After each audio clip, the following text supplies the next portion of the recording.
Yep. And you sit back chilling, you know. Same show. That's right. You know, most people are gonna sit there, man. They do not know, dude. People do not know. Let me be the first one to remind you guys, dude. Wait, hold on, man. That's right. Is this look right? No, I'm just playing, you know, I'm not really like going to the live studio audience or whatever and stuff right now. I decided to let you guys like in it, like Dr. Evil's laboratory. But the only reason I did it, dude, and let you know. And as usual, I'm telling you this as it comes in.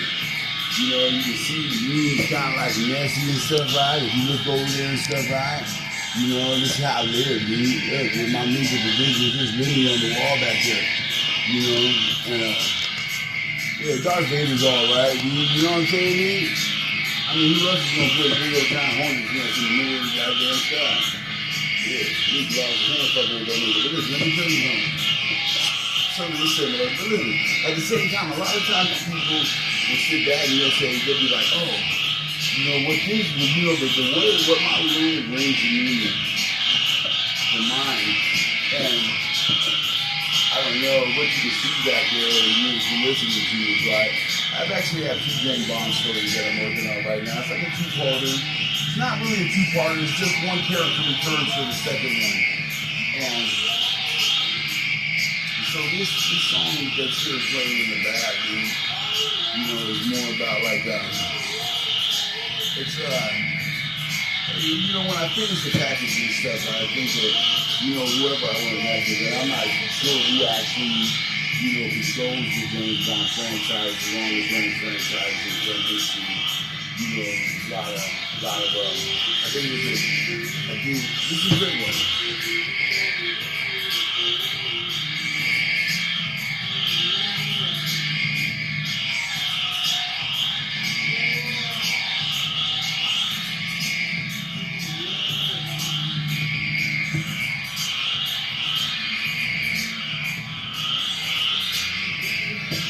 It's a really good one, but this one is actually, see, because I live in both the Bond stories that I've received, actually thought of, and actually still adding stuff to it.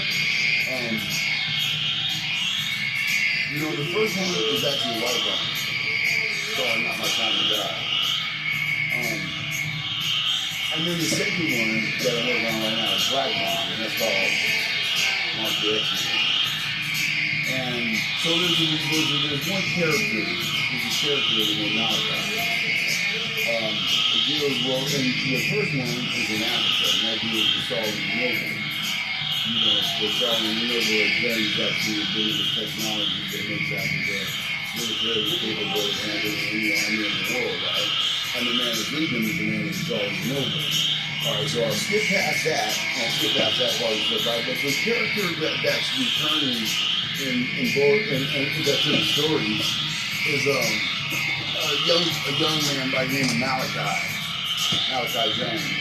And so you know, really, so the first story is in Africa, and then the second one is over here.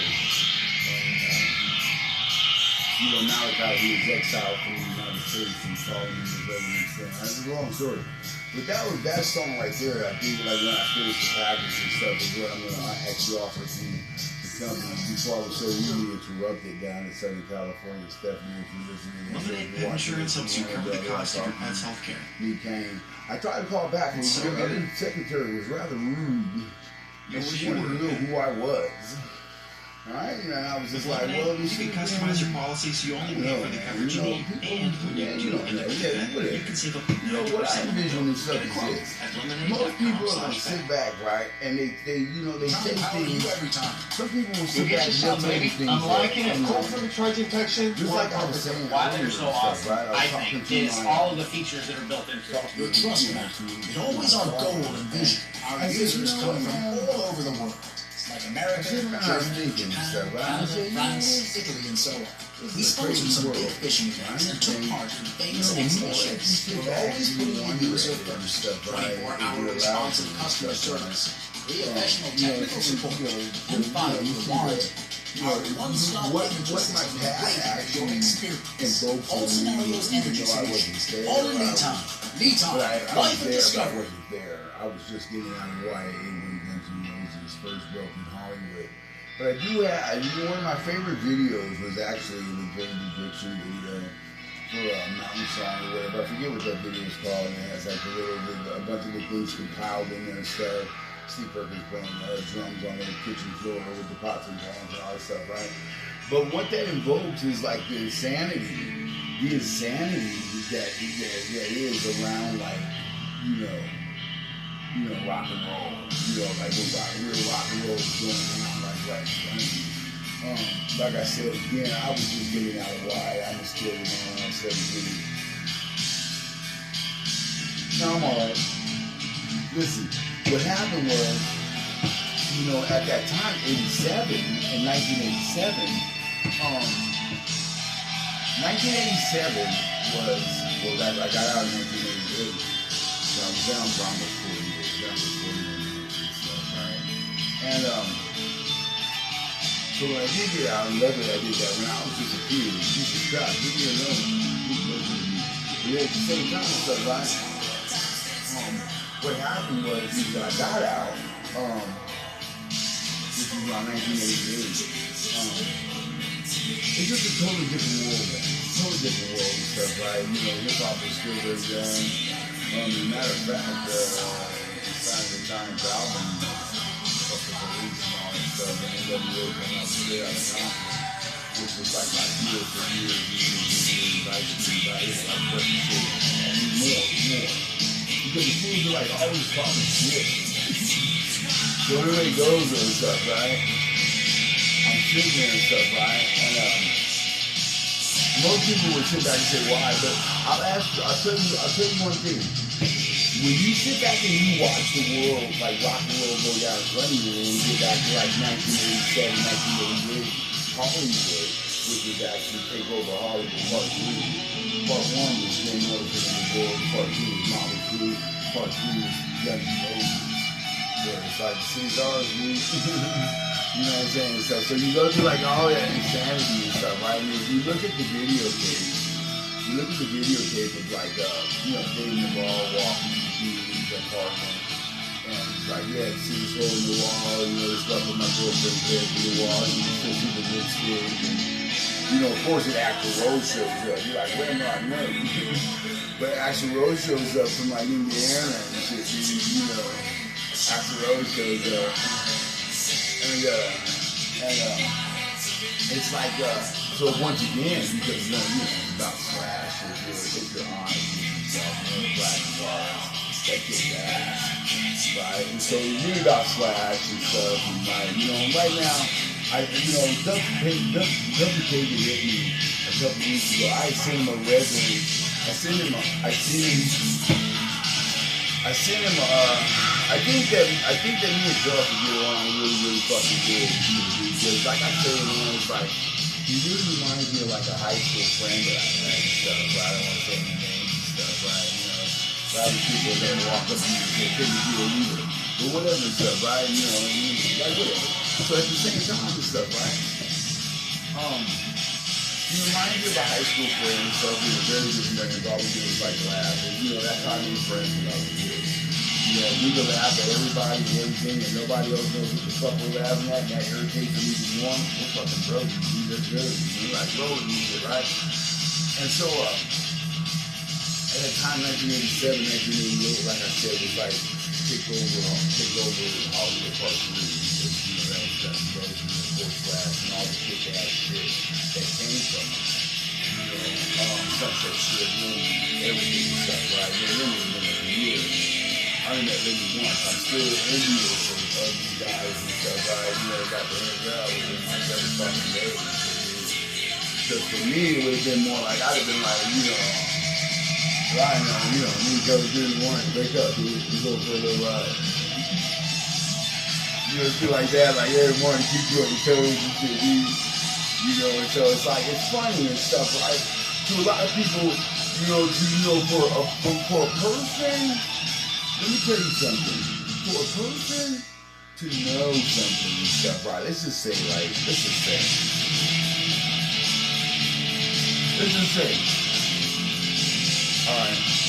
we know that rape is a crime. That's right, it's a crime. But sometimes it happens, and we really don't know why. But when we find out about it, it's a crime. We're like, Jesus Christ, right? But I along with George Carlin, sit back and he goes, I always open up the paper and I see what this 81-year-old lady's been raped. I'm like, why? You know what I'm saying? And everybody's sitting there, and he's like, he said, well, he's coming on to me. And I was like, right. You know what I'm saying, dude? And so it's like really, really funny and stuff, right? So I'm just saying, it's just like it was a different time, dude. A different time, man. It's like Hollywood, especially for the people, you know. I mean, you know, I just discovered the other morning I had a Japanese audience. And that made me happy and stuff because, you know, it's good. But anyway, it goes and stuff, right? You know, I mean, even before this, I had girlfriends like all over the world. That's nothing. Right? You know what I'm saying? I mean, people from the right and shit, you know what I'm saying? You know what I mean? But yeah, okay, I miss you. I'm an ECT. That's right. I love you. You really do and stuff. But Jesus Christ, that was the greatest fucking week of my life. So at the same time and stuff, right? You know, it's not really like, I mean, you know,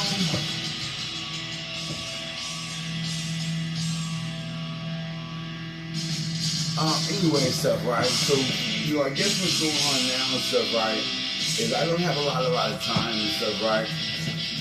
So, you know, I was just, you know, letting you guys know, you know, a little stuff and stuff, right? You know, of what I'm working on and stuff. As you know, that I am, you know, aiming to become like one of the best screenwriters, story-writers in the fucking world and stuff. You can do that if you want to. It's a choice that you made it up on the planet. I didn't plan this shit with a calendar. It was good. At the same time and stuff, right? That's what I do, like all day long and stuff, working and stuff, right? So there's a lot of other things and stuff that I like to do and stuff, right? But this is that, listen to this on the way out, so it's really, really nice, right? And I want to again show you that everything has not been done on a guitar. They'll tell you that it has, but it really hasn't. I mean, it's like, you know, you're sitting there and stuff, right? I mean, that right there was on the guitar. I got it first.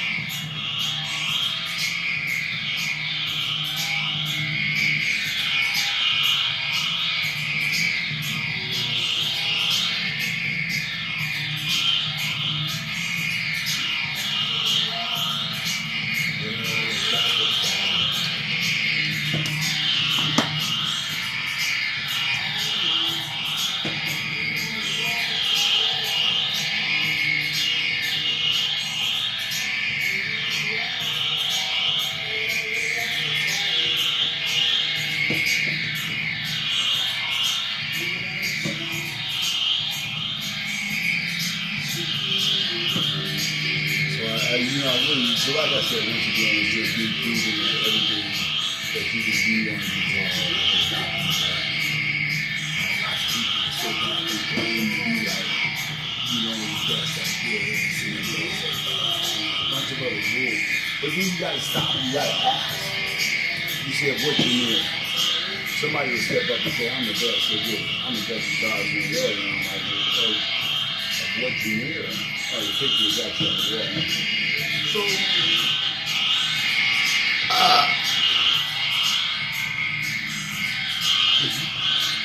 it's really sad sometimes because a lot of people will step to the forefront and they'll say, I'm the best.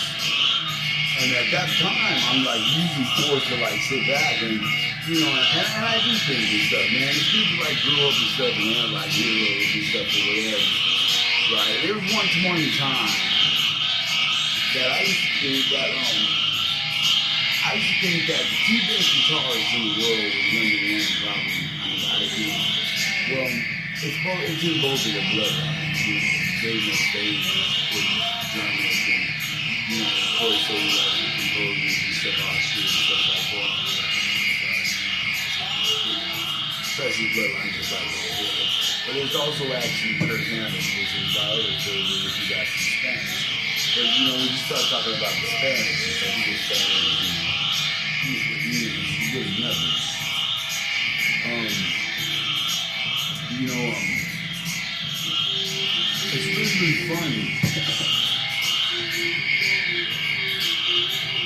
It's really, really funny because what's going on is that people will sit back and, you know, if you say you're the best at this, and, you know, at that point in time, I have to sit back. I'm like, hey, look, you think, you know, when I first started out with this whole thing and stuff, right, and now, you know, I have like an audience and stuff, right, and people that are actually following me, waiting, and watching us and ball trucks roll and stuff. I don't want it to roll down an hour and stop. You know, a lot of things and stuff that, you know, have actually, I mean, you're sitting back and stuff, right, but a lot of people were sitting back, but I was sitting back and I was telling my father, yeah, I said, you know, if you ever get known if you want to play guitar and stuff, because, you know, you always have, there's always that guy, right? I mean, just like I said, you know, people will pull up to see Joe Satriani and there's no singer, it's just Joe and his guitar. Nobody's playing and stuff, right? And when these guys attempt to do this and stuff, it's a complete another waste of salt and stuff, right? And when they find out that there are actually other people who are, you know, waiting around and stuff, right? You know, or whatever and stuff, in the wings or whatever and stuff, right? Who are actually really good and stuff, or whatever. You know, that's what happened. Right? But I was telling my father, yeah, I said, you know, if I want to play guitar, you know, it's really, really good to use it. If I want to play guitar and stuff, man, then I would rather be known for guitar and stuff, right? You know, it's like, I know Slash just got his name on his signature guitar and stuff, right? And that pretty much means that you've done your thing, right? Just like I said, man, you need to plan it and stuff, man. You're in the street at, you're pretty fucking important. You know, Jordan Moon has his own street, doing stuff, right? Stuff like that, a lot of things that you really know. But, you know, after this, but it's like afterwards, after the fire still burns. But if you did your thing, then it's like, you know, it's a really good, you know, really big accomplishment and stuff, right? And so I was just speaking, and I said, you know, if you're gonna play guitar, you know, I said I would rather be playing, you know, like, and be known for the guitar and stuff. I would rather have people who say, oh yeah, you know, Kane's bad and stuff, guitar and stuff. You know, I mean, we already know, we don't really want to put anybody on blast. Because it goes like this, there's on Front Street. You know, you ain't that, So it's really stupid and stuff, right? Because a lot of people already know, you know,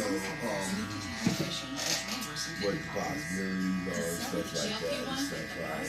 So, anyway, so that's one of the projects that I'm working on right now. I actually have two J's. Have any words for this? This is crazy! Congress voted to end the 30% federal solar tax credit this year. Recently, huge solar companies have gone bankrupt, including SunPower, Sunnova, and Mosaic.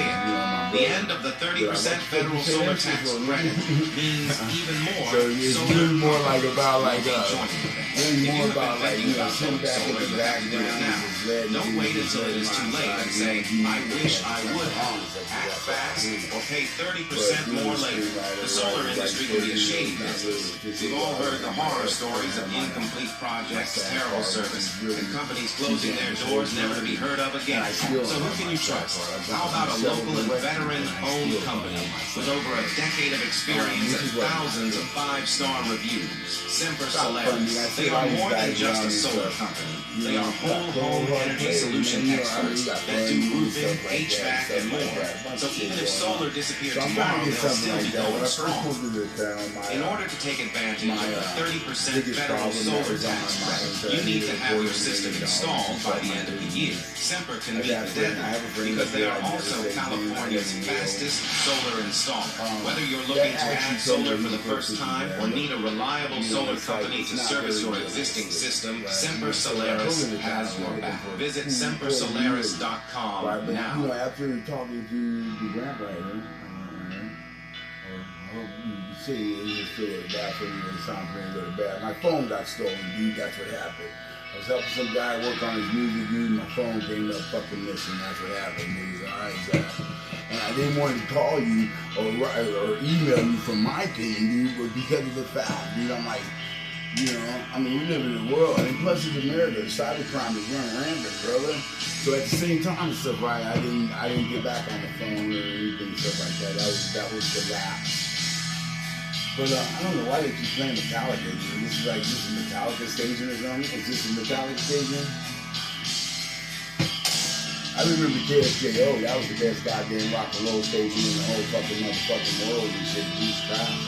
But at the same time and stuff, right, that's not here anymore and stuff, right? But KSJO used to rock, and I guess Metallica said that.